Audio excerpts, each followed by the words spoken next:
Hey everyone, how you doing? Vanessa here again. And today's session is all about where else can we find talent. So we've looked at a couple of statistics around LinkedIn, and now we're going to go and see what are our other options. Where can we find talent?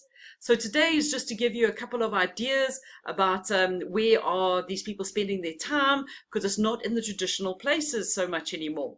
So previously we could rely on job boards, we could rely on platforms like LinkedIn, but the truth of the matter is that LinkedIn isn't always a great place for people to be spending their time. It's wonderful for us as recruiters and HR people. However, say for example, someone's in the creative space, they can't show their portfolio, they can't learn from other people. So it isn't that appealing as it is for us, where we are finding people's CVs online.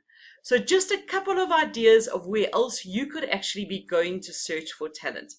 So the first platform I want to actually talk about is Facebook, because a lot of people are very nervous around Facebook. They say, no, it's people's personal platforms. Now, the thinking behind this when it comes to sourcing is that it doesn't matter where you find people, because my sourcing methodology is all about let's find people anywhere on the whole internet and then let's send them an email. So what I want to do is I want to move away from us being so reliant on emails. Emails don't really have a high open rate. So I want us to focus more on sending emails. So if we're sending emails to candidates, does it matter where we really find them? Another thing about talking about Facebook when it comes to sourcing talent that a lot of people find is that they get really nervous that they now have to connect or make a friend of this person on Facebook. And that could either be a candidate or a client. And my answer to that is only if you want to. Remember, your end goal is an email. So you don't have to connect with anyone. You can just have a look at their profiles, see what they're telling you. We normally get where they're working and a job title. We sometimes get a qualification. And your next step should then be, okay, what else can I find out about this person using the whole internet? So you can put their name into a Google search. You could maybe go and have a look for them on another platform. But it's all about learning as much as possible about the candidate. So when we send a reach out, our reach out is really personalized. So Facebook is a good alternative. Their numbers speak for themselves. They're sitting at just under 3 billion people at the moment, which is pretty incredible. So they definitely have the lion's share of everyone who in the world who is on social networks. They actually have 60% of the world's population are on Facebook, and they're the only social platform to actually achieve more than a 50% ratio. So they have done incredibly well. So a lot of people also think that Facebook is dying out, that it's not really the place to find people, it's not as popular as it used to be. However, this graph shows just the opposite. So most of the youngsters, if anyone's got teenagers in the house, you know their first port of call is going to be, can I have an Instagram account? Can I be on TikTok? Can I be on Snapchat? But by the time they get to university, Facebook is actually a really popular platform. It's where the varsity groups meet. It's where the events are. It's where the clubs are. So eventually people will get to Facebook. Another good thing about Facebook is the amount of time that actual people spend on that platform. So if you were to use it as a platform where you were messaging others, you would probably get a quicker response rate than if you were to message them on another platform. So the most trafficked website in the world is, no surprise, is Google. Then in second and third place, you actually have Facebook and YouTube jockeying and vying for attention. So Facebook is definitely a great place to not only find people, but if you want, you can also reach out to them. It's completely up to you. Do what you feel comfortable with doing. Now, another one of my platforms that I love to go and find talent on is Twitter. So Twitter is really amazing, and Twitter has a very, very close link to people in the tech industry. So also another great thing is that the US is the highest users of Twitter, but the UK sits in 5th position. So if you're looking for people in the UK, there is a high usage of Twitter users in the country, which is great. So if you have a look over here, you'll see that there's the UK sitting in 6th position, which is amazing. So I said 5th before, they actually just dropped. Did you ever think that you'd see Japan in 2nd position? I found that quite weird. So it's a wonderful place to engage with people. My best advice around Twitter is to go and build a profile because it actually is the quickest platform to start engaging and talking with people. People are normally very quick there. If you were to follow them or retweet them or send them a message, they're going to get back to you probably quicker than on any other platform. So the people that are the ardent Twitter users are there frequently. Now, just some stats around Twitter. You can see how busy it is. And the one that blows my mind is the one about the number of tweets per day equates to 6,000 tweets per second. And that's why a lot of people find Twitter very confusing. They find it very busy. They can't sift through the noise. So in my training, I cover this. We look at the use of hashtags. We look at how do we go and source into Twitter. And the nice thing is because Twitter is not owned by Google or Meta, it's actually a very easy platform to go and source into.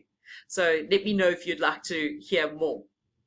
Another very popular platform and up and coming is Instagram, also part of the Meta stack. So like Facebook, it's not the easiest to go and search on, but if you can go and write a Boolean search string and X-ray from a search engine into the platform, you will actually yield very good results.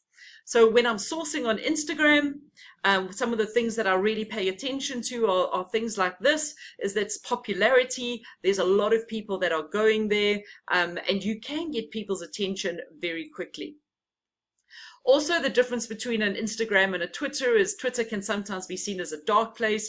People go there to complain about my gas bill, or I haven't got an internet connection. Where on Instagram, it's a lot more light and fluffy and friendly. And, look at the popular hashtags. It kind of says it all.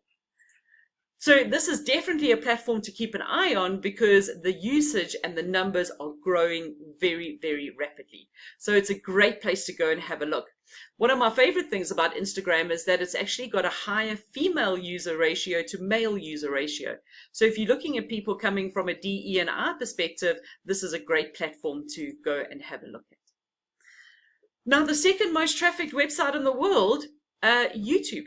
Now, YouTube is amazing. It really is a fantastic place to go and source on.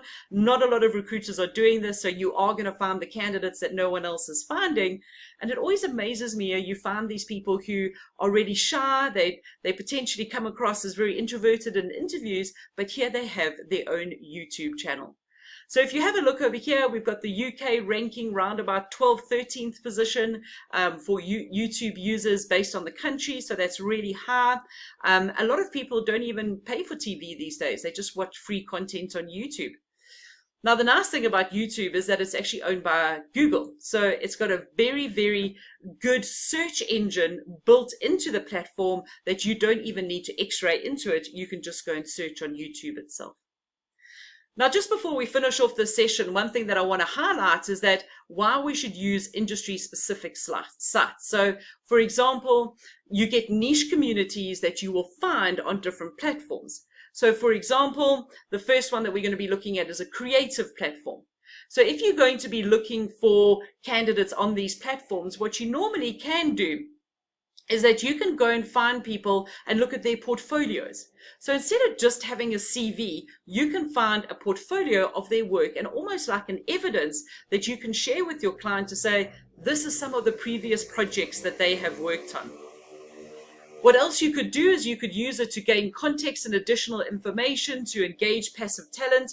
So when I reach out to people on here, I say, I really like this project of yours, or this really caught my eye, well done. What tools did you use? Also, these people don't tend to spend a lot of time hanging around on LinkedIn or job boards. It's not really their thing. So this is where they would rather spend time with people in their communities. And also, let's face it, all the other recruiters are looking at LinkedIn. So let's go and find somewhere different to go and have a look at.